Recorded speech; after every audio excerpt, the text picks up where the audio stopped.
goal is to tell black people that we're victims, that discrimination and racism remain major problems in America when in fact they don't. And they want black people to vote for the Democratic Party. The Democratic Party gets 95% of the black vote, and the reason they get it is because blacks are convinced that the #1 issue facing the country right now is social justice, racist white cops, discrimination, systemic racism, microaggression, whatever new word they come up with, and it's a bunch of nonsense. The #1 problem domestically facing this country is a breakdown of the family. And President Obama said it, I didn't. A black kid, or kid, not just a black kid, a kid raised without a dad is 5 times more likely to be poor and commit crimes, 9 times more likely to drop out of school, and 20 times more likely to end up in jail. So you're far more likely to end up in jail without having a dad than you are because of a white racist cop. Right. So, but you wouldn't not acknowledge that there are some systemic issues. Give me an example. Tell me what you think the most systemic racist issue is. What is it? Well, I would say that because black people in most cases, in many cases, were descendants of slaves, that racism as an institution, that it just, a certain amount of it just exists. 2015?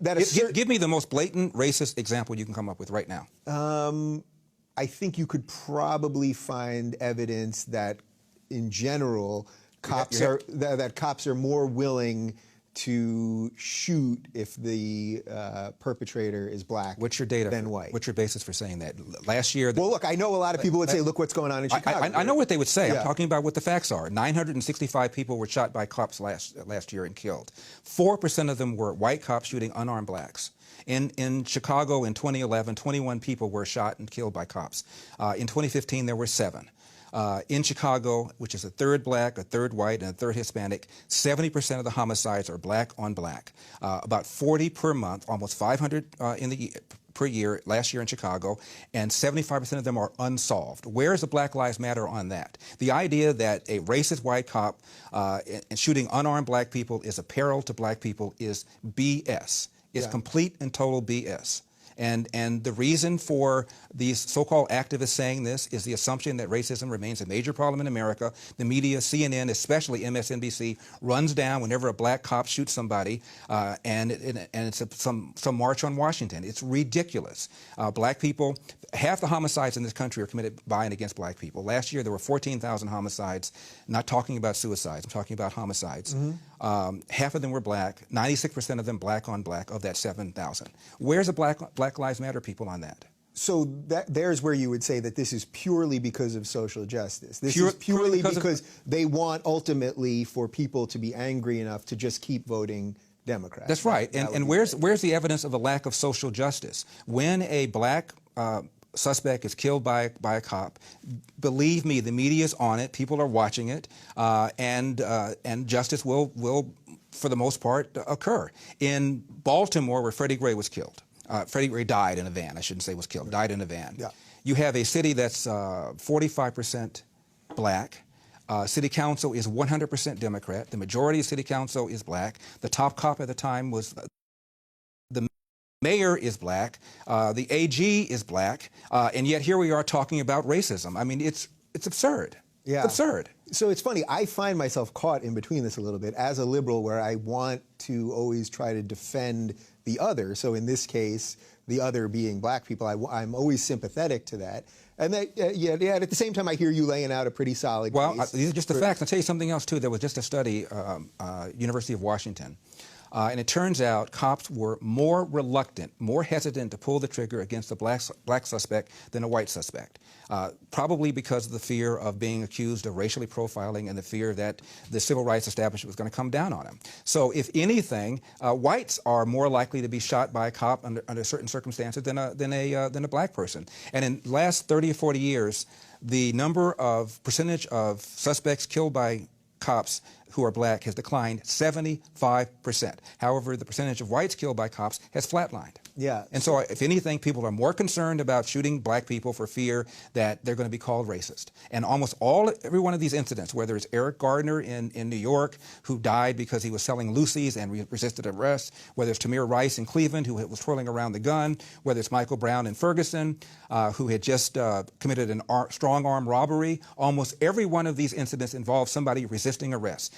Why don't you just do what the police tell you? My dad said, when I get pulled over, have my hand at 10 o'clock, have my hand at 2 o'clock, say yes, sir, say no, sir, make sure my paperwork is in order, and if I feel the cop is mistreating me, get a badge number and deal with it later on. If Jesse Jackson and Al Sharpton and Obama and the whole group of them told black people to do that, we'd have a lot fewer of these things to deal with in the first place. But you haven't laid out yours. I asked you to name the most important example of racism, and you gave white cops going after black people. And I told you, gave you the facts for that, so that's nonsense. So you must have something else. What else is it?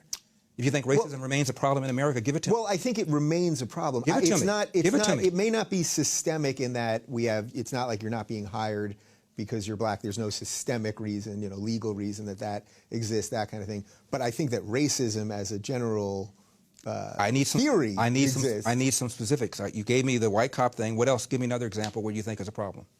Well, as a black conservative, tell me how do you get people to come around? You're the one who made the assertion that you think racism remains a major problem in America. I asked you to give me an example. You gave me white cops going after blacks. As far as I'm concerned, you didn't hold it up very well. What's the other argument you have? What's the other thing? Well, I don't know that it's systemic in the sort of macro sense. I'm not mad. I just want to know what it is you're talking about. That's exactly what. Believe me, that's 100% why I wanted to have you. Blacks are not getting into school. BS. We have affirmative action. So a black person with an SAT and a GPA of X will get into a school faster and easier than a white person with an SAT or a GPA of X. And if going to school is a route to the middle class, you can make an argument that blacks have an easier route to the middle class. If you're talking about about poverty, the poorer you are, the more accessible loans and grants are for you.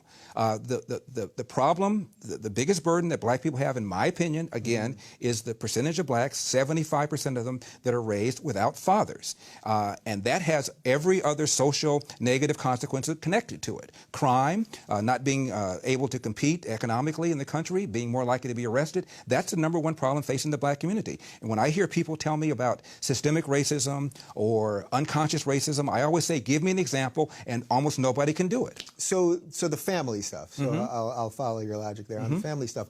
What can actually be done about that then? I mean, because that's a big reverse the welfare state.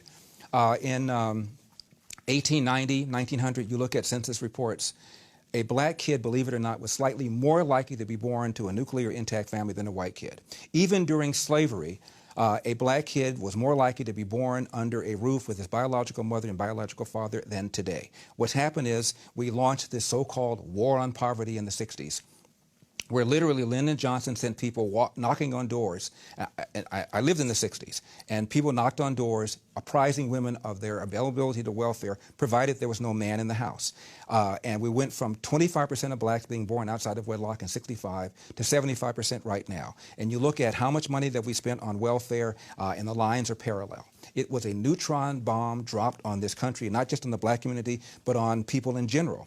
At one time, only about 5% of whites were born outside of wedlock. Now 25% of whites are born outside of wedlock. I was in college in 1970, and there was a report called the Moynihan Report, The Negro Family, A Case for National Action. It was written by a liberal, by a man who became a Democratic senator from New York.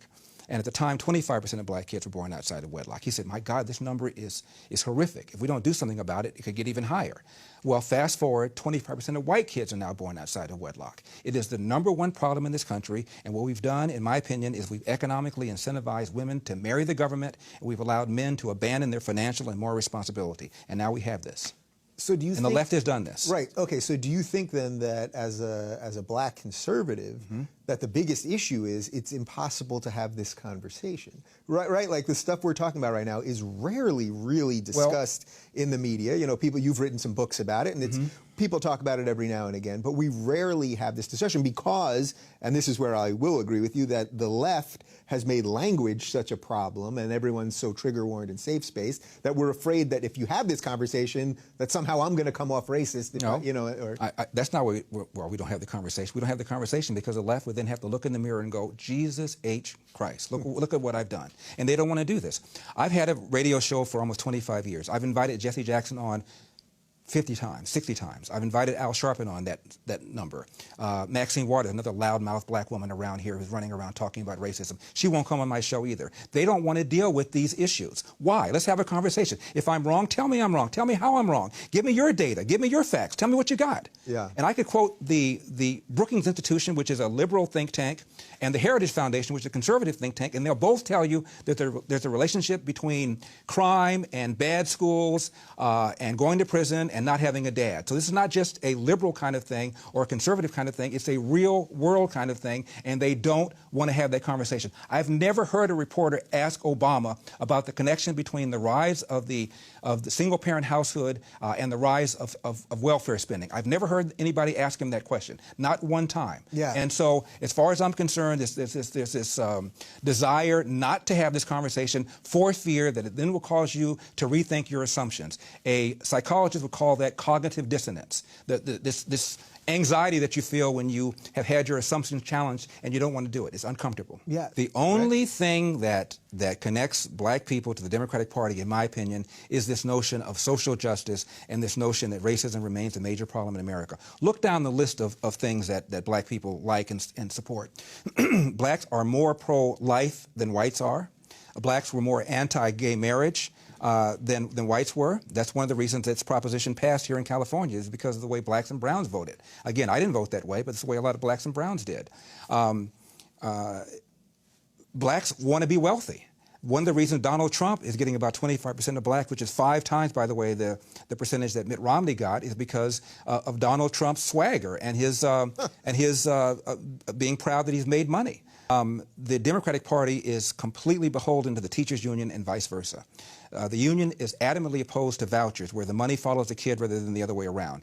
Inner city black women and fathers and inner city brown women and brown fathers want vouchers. They realize the schools suck. I went to Crenshaw High School in South Central. Right now, 3%, that's not a typo, 3% of kids can do math at grade level. I'm going to send my kid to that school because I don't have enough money to send my kid to a better school. It's an assault. Privatizing Social Security, vouchers, abortion, same-sex marriage, all of these issues, blacks are really not in lockstep with the Democratic Party. But the Democratic Party has successfully convinced blacks that racism, this white cop, this is widespread, the man's out to get you, and vote for us and we'll deal with it. So how much of this is a messaging problem? If I grant you all of that, right? How much of this is just a messaging problem by the Republicans? Because it seems to me, and I've said this several times, that someone like Tim Scott, who is a black Republican senator from the South, he should be a hero, not only of the black community, but he should really be a hero of the left, right? Because this is a successful black man. He should be an American hero. He really should be. I mean, he should certainly at the very least, be bigger in the national debate. Why isn't he a bigger surrogate for whoever he's going to support? I assume it will be a Republican. Why is this guy lost in the scheme of things? Well, it's the same reason that blacks vote 95% for the Democratic Party. He is considered to be an Uncle Tom. He's a Republican. He's a black Republican. He's some sort of unicorn. I don't know what he is. That's how they feel. So then, what do you do? What do you do as a Republican to break this narrative? Now, I got it. You tell the truth. I got it. You tell the truth. But obviously, there has to be something bigger than messaging here, because you're telling me the numbers, 90-95% vote Democrat. It's an uphill fight. I mean, to me, there is a access of indoctrination. You have the media, you have academia, and you have Hollywood, all of which tell black people that they're victims. Most professors are to the left. The media certainly is all to the left, and Hollywood's to the left. And so you get up and you're indoctrinated all the time with things like social justice, inequality, the man's out to get you, we need a higher minimum wage. You name the left-wing policy, and you pick it up through osmosis. That's why when we first started the conversation, I said I hope to move you towards the center, and you said I hope to move you towards the center, and I said it's not going to happen because there's nothing you can tell me I haven't heard, but I probably can say some things your audience hasn't heard, because LA Times, New York Times, CNN, ABC, NBC, CBS, New York Times, you name it, these are all to the left. Whatever left-wing position, you're going to hear it. You're going to hear why, how, and where. But the other position you won't hear unless you watch Fox News or listen to talk radio, and a lot of people won't do it if you make them, if you pay them. Right. Shows you how the Democratic Party has evolved to the left and abandoned principles. My mom was a Democrat. My mom was a Republican. My dad was a Republican all his life. And my mom stopped voting for the Democratic Party. And she said, as many people have said, I didn't leave the Democratic Party, they left me. She didn't like welfare. She didn't like the idea of rewarding people just because you had a kid and then giving you more money when you had an additional kid. She didn't like any of all of that. It's not messaging. It's the fact that the country in general has gone to the left, and the Democrats to a greater degree than Republicans have gone to the left. The country has changed, in part, in my opinion, because of immigration, including illegal immigration. People who are coming to the country illegally from third world countries like Mexico, they don't know what I'm talking about when I talk about limited government. They believe health care is a right. They're taught that in Mexico. They're taught that other places. And they come here in America, and they pull that lever for the Democratic Party, which is why, in my opinion, the left wants borders to be porous, because it changes the country. Right. Changes the electorate. It changes the demographics and all that. The Democratic Party has not won the white vote since 1964. The more white people there are in the country, the worse Democrats do. The more left-wing, the more people of color there are in the country, the best the left does. And so what incentive is there for them to police the borders? What incentive is there for them to shut down sanctuary cities, to stop catch and release? There isn't. In my opinion, there's been a very subtle and very diabolical changing of the mentality of this country by left-wing people, so that a state like California could never vote for Ronald Reagan as they did in the past, could never vote for Richard Nixon as they did in the past. You have New York and California, just write them off. And there's 10 or 12 states now that we fight over. Everything else is now written off. It's ridiculous.